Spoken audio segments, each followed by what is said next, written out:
Hello basketball coaches and basketball players, my name is Alan from Al's Basketball Training, and today I'm going to talk to you about different press break basketball plays that you can run at the elementary school level. So these are going to be plays that you can run anywhere from grade 1 up until about grade 6, 7, or 8. So basically how I'm going to structure this video is first I'm going to show you a few different plays that you can run against a full court man-to-man defense, which is generally what you're probably going to be going up against. And then I'm going to be showing you a few different zone breaks that are simple, because I understand now that there are many teams at younger age groups that are running full court zone defenses, which to me bugs me. But anyways, let's get down to the clipboard and let's check this out.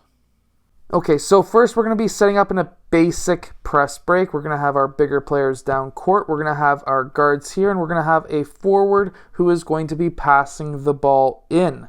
Next, what we're going to be having is player 2. He's going to be setting a screen for player 1, and player 1 is going to be using that screen, and he's going to be popping towards the right side or that side of the key. Next, we're going to have player 3 passing the ball into player 1, and player 2 is going to be then leaking out past that screen. Next, we're going to be having most likely player 1 guarding his man. That's going to be going on that side. Whoops. But anyways, from there, we're going to have player 2. He's going to be running down court, same as player 5. And now we're going to be having a dribble handoff between player 1 and player 3. That's going to be a simple handoff, a screen, and now player 3 is going to be able to dribble the ball down the court so that now we can set up the offense. Or we may be able to go 4-on-3, depending on what happens. But generally speaking, at the younger age group, I like them to settle down once they get it past half, especially after we got pressed on the full court. That way, we've got in most leagues, they're going to have a 24-second shot clock. By the time we get past, it's probably going to be about 17 to 18 seconds. And now we're going to be able to run some kind of a motion offense. I like to run a motion offense with younger teams. If your league doesn't have a shot clock, which some leagues at the younger levels do not, then you can run whatever kind of offense that you would like. I like the motion offense. That's just something personal to me. It spreads the defense out, spreads the offense out, and they learn how to pass the ball, how to cut, that kind of thing. Okay, so now in this next press break, we're going to be having player 2 or 1 go in one direction, and then the other player is just going to go in the other direction. They're both going to be cutting down towards the baseline. Now, most likely, neither of those players are going to be open, and we're going to be looking at player 4. He is going to be the one who is cutting down the middle, and we're hoping for player 3 to be able to pass him the ball. Next, what we're going to be having now is player 5 coming down, setting a screen for player 2, who is going to be cutting down court. Player 1 is going to be setting a back screen on player 3, who's now going to be cutting down court as well. So now, basically what it's going to look like is we're going to have a possibility. Player 4 is not going to be dribbling the ball. He's going to be keeping the ball above his head, and he's going to pivot around so that he's facing this direction. Now, if these screens worked properly, we now have 2 players who are wide open who can go in for a layup. If only one of these screens worked, we still have 1 player who is open so that now he can go in for the layup or he can set up the offense. The other option is, let's say neither of those players are open. We now have player 1 red most likely covering either behind or beside. What we're going to be looking at is now player 1 trying to get open by cutting down court. These players are going to continue cutting down court, and now player 4 should be able to get player 1 the ball. Player 1 will then dribble the ball down court, and we can set up our offense. Now in this next press break, we're going to be going up against a 1-2-1-1. This seems to be, oddly enough, one of the most popular zone presses to run at the younger age. Now, personally, at the younger age, unless the coach spent hours upon hours on how to run this defense, these players are not going to understand what happens or what they should do if the zone breaks down. So you can use that to your advantage. So what's going to happen now is player 1 and player 2 are going to run both straight towards the baseline. Whoever is open is going to receive that pass. Usually at this age group, player 1 is going to be there until whoever gets that ball, and then he's going to go and cover that ball handler. I do not want to see this player dribble the ball just yet. What I want to see happen is player 2, he is going to be cutting up towards the free throw line, and I want player 3, blue, to run inbounds across to the other side of the key. The reason for this is I want player 2 to get that ball at the free throw line.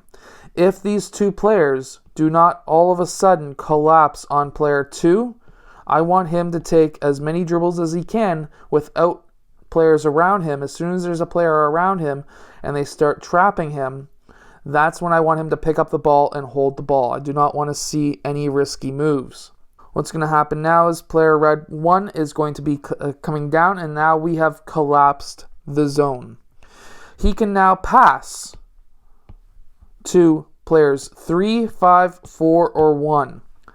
Our number 1 options are to players 4 or 5, and I want them away from the sideline. So I do not want these players to catch the ball outside of the volleyball court. Usually there's a volleyball court that is painted onto a basketball court. If there isn't, then I would explain to my players, I want you guys to be at least 3 feet away from the sideline and never go within 3 feet from the sideline. The reason is you will get trapped in those corners, and, well, that's a turnover most likely. So once one of those 2 players get the ball, what you're going to be seeing is player 4, most likely, he shouldn't be, but he will be, coming over and trying to trap and move you over towards the sideline. But if you don't dribble, there's no way you're going to get trapped along the sideline, which is what's going to happen. You're not going to be dribbling. These players do not dribble the ball. I now want to see, and what you're going to be seeing, is these 3 players starting to create that zone where, well, nobody's going to get passes out, and they're going to be trying to force you towards the sideline. Of course, this could draw a lot of fouls, so that's what might happen. But from there, we're going to have player 3 sneak behind player 5. He's not going to go down towards the corner. He's going to stay inside the 3-point line, mid-range area, and player 5 is going to pass player 3 the ball. We can now set up our offense. Or player 3 could try and score from there. We can have player 4 cutting down from that side, and now we can pass player 4 the ball for the layup, whatever it may be, but we have beaten the zone. Sometimes also, if you get the ball past half and away from the sideline, the other team, especially at the younger age groups, will not try and force you towards the sideline and will just set up in whatever kind of defense that they're running. Now that press break that I just showed you can also run against any other full court basketball defense that you go up against. Let's go against show you one more press break that I know you're going to absolutely love for the younger age group. So the whole main idea behind this press break is to attack the gaps. So as we can see here, there's a gap between these 2 players, these 2 players, these 2 players. There's gaps between these players. So we're going to be attacking those gaps. And it doesn't matter whether it's that defense, whether it's a 1-2-1-1. There's gaps here, here, here, here, and here. Well, technically there. There's gaps all along those lines. And that's how you're going to be attacking this next press. Now, this is a lot easier to run than the last one. So what we're going to be running here is basically player 1 and 2 both running towards the sideline, player 1 getting that ball. I want to see player 2 and 3 stay wide. If these 2 players are very well trained, they're going to be staying at the free throw line. If they're not very well trained, they're going to be going into single coverage here, which case I want to see player 1 dribble up the middle of the court and attacking that gap that was between these 2 players. As soon as that secondary player comes towards him, I want him to hold the ball, come to a jump stop, because then he gets to land on both feet, and pass over to either player 2 or player 3. Once that player gets that ball, I want to see that player attack that gap, which is now going to be drawing either player 4 down or player 3 towards player 2, in which case now I want to see player 3 or 1 running up the middle. Personally, I would prefer player 3 attacking that gap, in which case come to a jump stop, pass to player 3, and now attack that gap, which now we've gotten the ball past half, and we're also in a 3-on-2 situation. So if you're on 3-on-2, definitely try to attack the net. You can go 3-on-2. He's going to be trying to recover, and whatever it may be, you could score. Or if the team doesn't pressure player 3 because he just got past half and they start dropping down into a zone defense or whatever they're running, then basically you have beaten that press defense and you have won that possession until you score. Personally, at the youngest age groups, the 5, 6, 7, 8, 9, 10-year-olds, even up until grade 6, grade 7, I just teach my players that they need to attack the gaps on a press defense. If the other team is running a zone press against us, how I like to go over with my players, if I find that there are teams running a zone press at a younger age group, I will go over with my team, this is how you beat a zone press. So if you hear me screaming out loud that they're running a zone press, I want you to run this, which is simple. 2 players on the elbows, they run down towards the baseline, they get that ball. And essentially, all you're going to be doing from there is attacking the gaps. By attacking the gaps, no matter what age group you're running against, you're going to beat that zone. You may run up until 6 or 7 seconds before you get past half, but you're going to get past half and it's going to work. So keep that in your back pocket when you go up against a zone defense at a young age.